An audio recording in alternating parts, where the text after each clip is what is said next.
Okay, so today I'm going to be talking about RuneScape. If you guys don't play RuneScape, then you probably won't get any of this, but if you want to watch it anyway, be my guest. So today I'm going to be talking about the God Emissaries in RuneScape, the RuneScape God Emissaries. Okay, so that's quite interesting. But first, before I can explain this to you, I should probably explain, like the gods and everything they're about to beforehand. So basically, there is a mortal named Guthix, and his world was destroyed, ravaged by all of the gods. And he somehow became a god himself. I forgot how, but he kept going, like, world after world after world, and each world was destroyed by the gods. And he finally discovered a world called Gielinor, or what we now call RuneScape.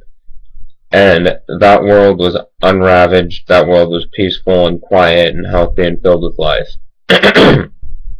So, Guthix admired this world, and he decided, I'm going to keep it peaceful now that I'm a god. Things are going to go my way, and things aren't going to be destroyed. So he creates all the dwarfs and the humans and the creatures that walk upon this land. I think he created sheep first, then cats, something like that. I don't know the exact order, but yeah, and he had a purpose for balance in nature because he's the god of balance in nature. Then, after Guthix creates everything in the world, he goes underground and he takes a deep sleep. Okay, so he sleeps for several thousand years. He sleeps for a really long time. And within this time, Saradomin comes to Gielinor. Now, Guthix, of course, had forgotten about the other gods, but okay, so Saradomin comes to Gielinor, and Saradomin originally rules peace and order and stuff like that, and he builds cities and he turns the world into a better place, or even more better place, and then everything is great, everything seems great, but then other gods come in. Eventually Armadil came, and Armadil was friends with Saradomin because he's the god of justice and good as opposed to evil. So they sort of joined forces, and they had their own empires, but they're friends and all. And then Zaros eventually came to the world, and Zaros isn't really good nor is he evil. I think usually people think of him as evil, but he's the god of space, emptiness, and he ruled quite a large empire, and he, I think, was the most powerful god on RuneScape or on Gielinor at the time.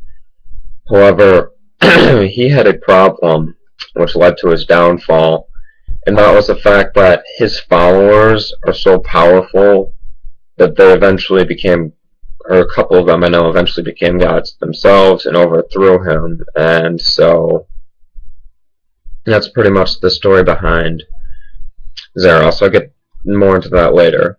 But then Bandos, something like that, Bandos, came into the world, and Bandos was the god of war, or the big high war god as they call him, and his followers are goblins, trolls, ogres, those type of creatures, those those barbarian creatures you see in video games that like to cause trouble but don't really do a lot of thinking, those types of creatures.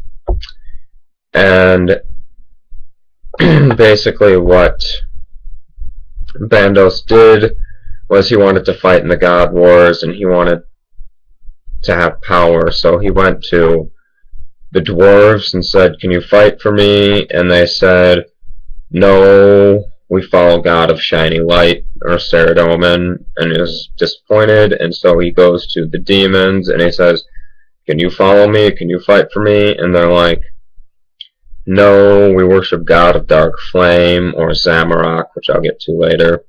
And he said no. So he then went to the humans, and the humans said, no, some of us worship God of Dark Flame, others worship God of Shining Light, but none of us worship you.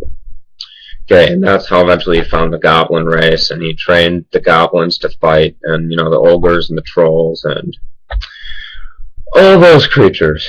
Okay, so that's the story of Bandos. Now, let's get into really how the God Wars started, and the story of Zamorak. So Zamorak was a very powerful follower of Zeros, and he was Zeros' most powerful general. And this is what I was talking to earlier about how Zeros' followers become so powerful that they succeed and become gods themselves. Basically what happens is Zamorak has a plot to steal Armadill's staff. However, Armadill's staff, after being stolen by somebody who's conspiring with Zamorak, was taken back by a Saradominist and was passed up and was supposed to eventually be given to Saradomin, who then would have returned it to Armadill.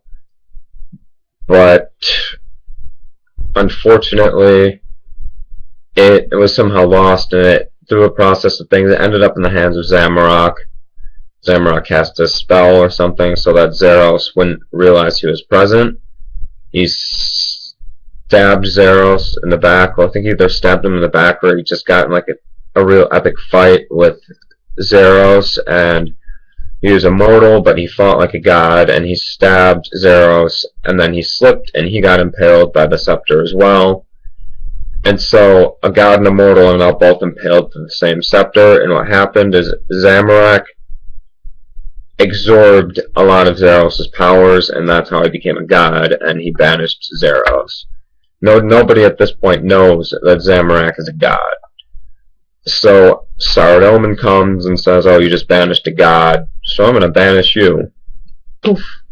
Zamorak's gone, however, because he's a god now, he comes back.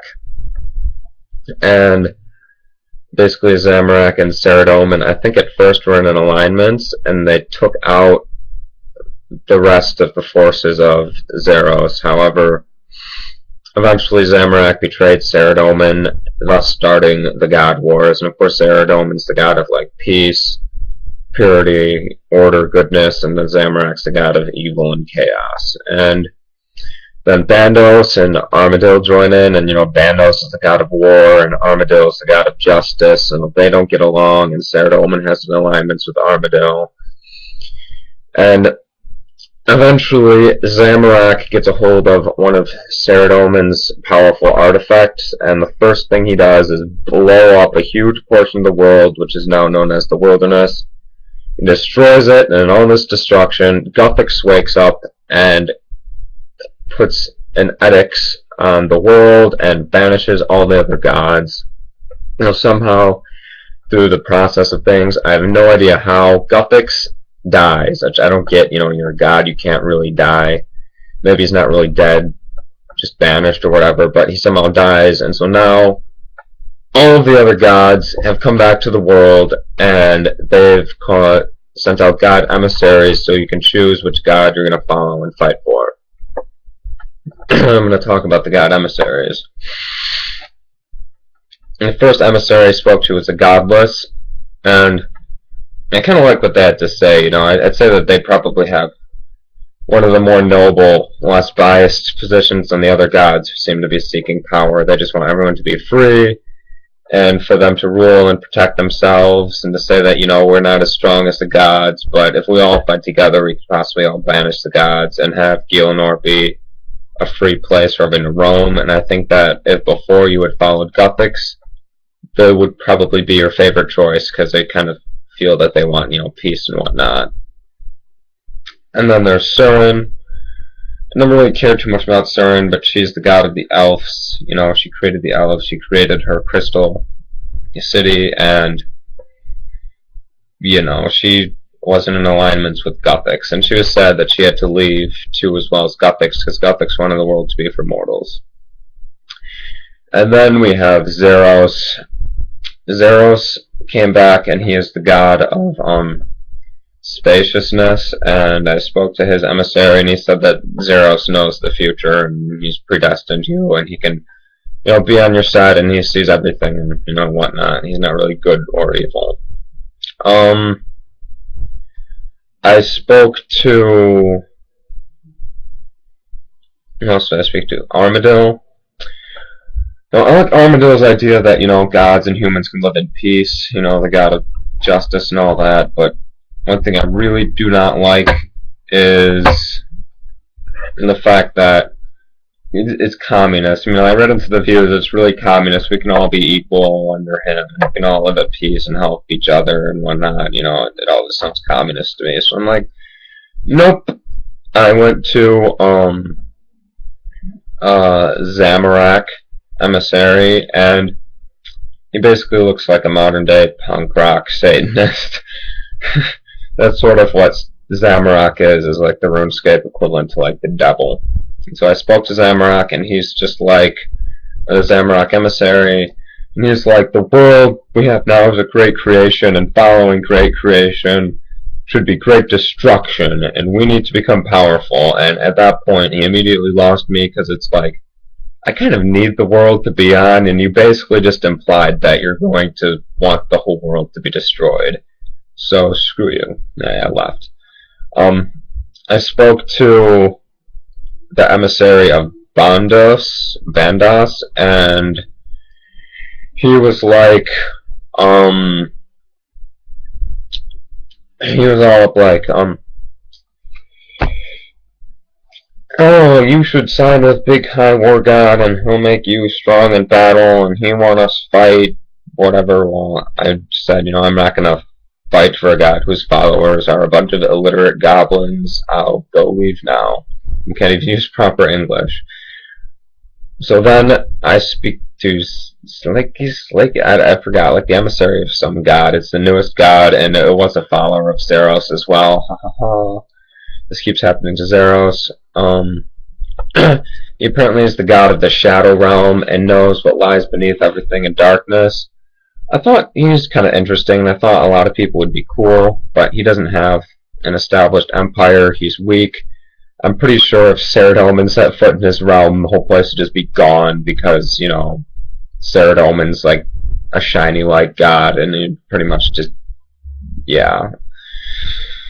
But, yeah, I think a lot of people who liked Batman, if they're a fan of Batman, you might be interested in following that one.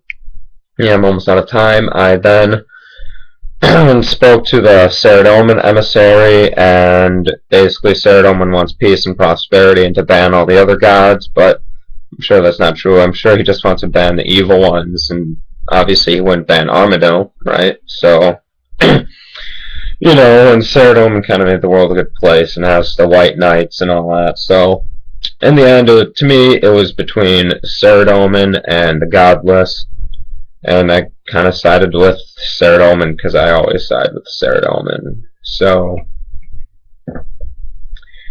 I guess that's all. The lady gave me a banner and a Saradomin book, and I went around, and, well, I guess that's all for this video. Comment if you sided with one. Peace out. Saradomin be with you. Auf Wiedersehen.